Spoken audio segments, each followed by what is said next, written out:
तो दोस्तों, 4 साल के एक लंबे गैप के बाद शाहरुख खान की एक धमाकेदार एक्शन और थ्रिलर मूवी पठान रिलीज हो गई है। यह मूवी यशराज फिल्म्स के स्पाई यूनिवर्स की एक मूवी है। एक था टाइगर, टाइगर जिंदा है और वॉर के बाद पठान यशराज फिल्म्स के स्पाई यूनिवर्स की चौथी मूवी बन गई है। अगर आप इस मूवी को समझना चाहते हैं तो इस वीडियो को लास्ट तक देखिए। आज मैं पठान मूवी को शॉर्ट में एक्सप्लेन करूंगी। आइए देखते हैं।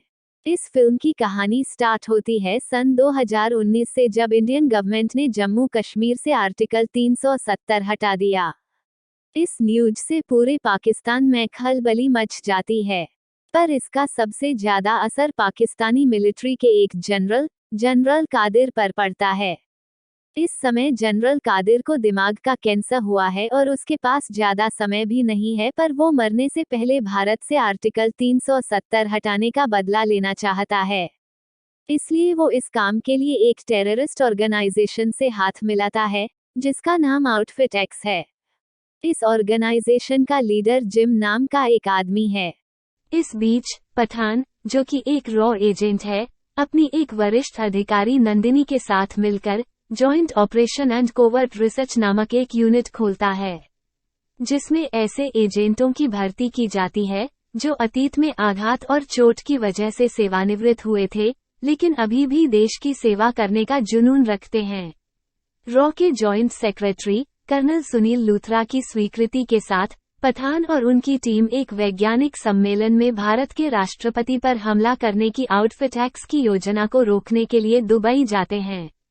दुबई पहुंचकर उन्हें पता चलता है कि आउटफिट एक्स की योजना वास्तव में दो वैज्ञानिकों डॉक्टर साहनी और डॉक्टर फारूकी का अपहरण करने की है।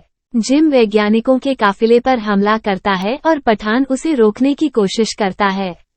जिम डॉक्टर साहनी को लेकर भागने में सफल हो जाता है, जबकि डॉक्टर फारूकी बच जाते हैं।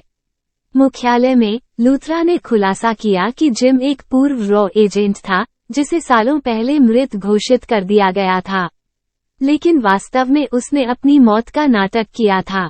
वह अपने देश भारत से प्रतिशोध लेना चाहता था, क्योंकि उसे लगता था कि उसकी पत्नी और अजन्मे बच्चे की सोमालियाई आतंकवादियों के हाथों मौत का जिम्मेदार उसका देश ही है। पठान को रक्तबीज नामक कोडवर्ड के बारे में पता चलता है, और साथ में ये भी कि दुबई में एक मृत व्यक्ति जो कि एक पूर्व गुप्त एजेंट थे, उनका पैसा स्पेन में एक पाकिस्तानी डॉक्टर रुबीना मोहसिन को ट्रांसफर किया गया है। पठान स्पेन जाता है और जिम के आदमियों द्वारा पकड़ लिया जाता है, जहां उसे ये भी पता चलता है कि रुबीना एक पूर्व आईएसआई एजेंट है। जैसे ही जिम अपने ठिकाना से बाहर निकलता है, रुबीना जिम के आदमियों पर हमला करती है और पठान के साथ भाग जाती है। बाद में रुबीना पठान को बताती है कि रक्तबीज मास्को में है। पठान और रुबीना मास्को पहुंच रक्तबीज को चुराने के लिए उस टॉवर तक पहुंचने का अरेंजमेंट करते हैं जहां रक्तबीज रखा जाता है। दोनों मिलकर जिम से पहले रक्तबीज चुराते हैं, लेकिन रुबीना पठान को धोखा देती है और पठान को पुलिस द्वारा पकड़ लिया जाता है। ये पता चला है कि जिम ने रक्तबीज चुराने के लिए वास्तव में रुबीना का इस्तेमाल किया था। पठान को ट्रेन से जेल ले जाते समय कैदियों के हाथों मरने के लिए छोड़ दिया जाता है। वो कैदियों से लड़ता है, जहां अविनाश सिंह राठौर उर्फ टाइगर उसे बचाने के लिए आता है। पठान और टाइगर पुलिसकर्मियों और काफिले को गोलियों से भूनकर भाग जाते हैं। 3 साल बाद पठान अफ्रीका की यात्रा करता है और जिम के गुर्गे राफे को पकड़ लेता है। बाद में वह रूस में अपने ठिकाने पर नंदिनी से मिलता है और जिम द्वारा 2 मिसाइल खरीदने के बारे में बताता है, जहां नंदिनी पेरिस में रुबीना के ठिकाने का खुलासा करती है। पठान रुबीना से मिलता है तो वो उसे बताती है कि रक्तबीज एक वायरस है जो कुछ घंटों के भीतर एक व्यक्ति को मार देगा, और जिम डॉक्टर साहनी की अनिच्छुक मदद से वायरस फैलाने की योजना बना रहा है। रुबीना जिम की लैब के स्थान का खुलासा करती है, जहां पठान और उनकी टीम हमला करते हैं। वहां पहुंचकर पठान को पता चलता है कि जिम ने डॉक्टर साहनी की मदद से रक्तबीज वायरस के 2 सेट तैयार किए हैं, जिसमें से एक सेट लेकर भागने में जिम सफल हो जाता है और पठान केवल एक ही सेट बचा पाता है। आगे दिखाया जाता है कि पठान और उनकी टीम वायरस का टीका तैयार करने के लिए भारतीय संक्रामक रोग संस्थान में वायरस के ऊपर रिसर्च कर रहे हैं। तभी वहां पठान को जिम का फोन आता है। वो बताता है कि वायरस पहले ही लैब में फैला चुका है।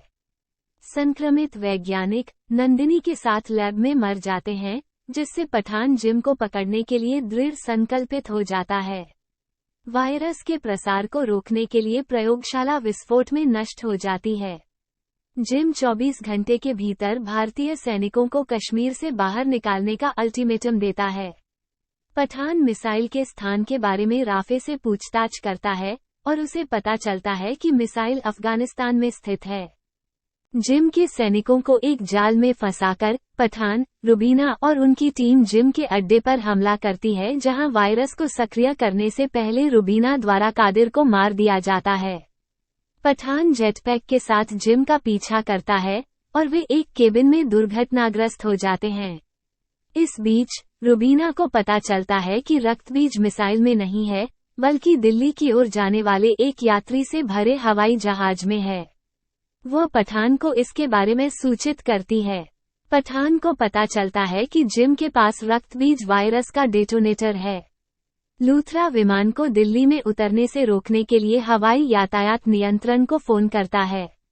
केबिन में पठान और जिम लड़ते हैं, जहां जिम द्वारा छुरा घोंपने के बावजूद पठान डेटोनेटर को चुरा लेता है और रक्तबीज को निष्क्रिय कर देता है।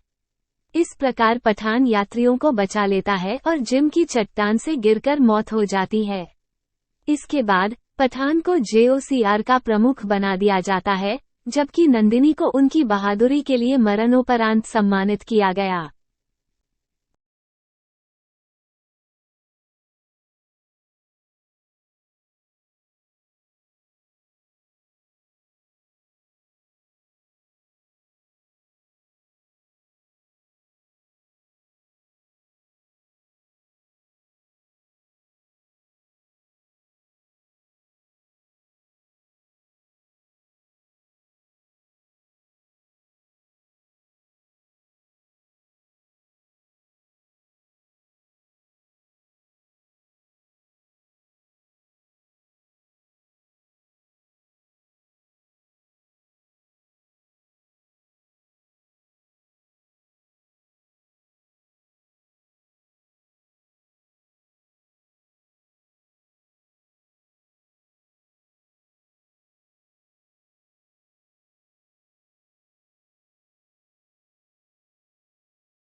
पठान